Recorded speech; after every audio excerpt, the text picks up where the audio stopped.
Nagtala ng 50% na trust at approval rating si Pangulong Bongbong Marcos para sa buwan ng Setyembre o third quarter ng taon.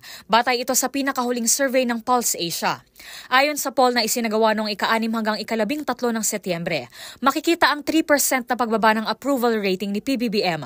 Mula sa 53% noong second quarter ng taon ay nasa 50% na lamang ito.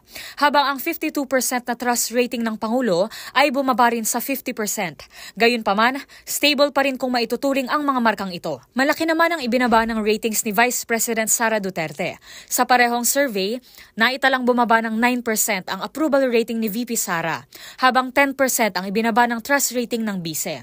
Halos 1 hanggang 2% lang din ang paggalaw na naitala sa bilang ng mga hindi nagtitiwala at hindi sang-ayon sa Pangulo. Kaiba sa 9% na pagtaas ng distrust rating at 8% increase ng disapproval rating na naitala ni VP Sara nitong third quarter. Gayunpaman, nananatiling mababa ang mga tala ni PBBM sa Mindanao, kung saan naman nakitaan ng stable ratings ang Bise.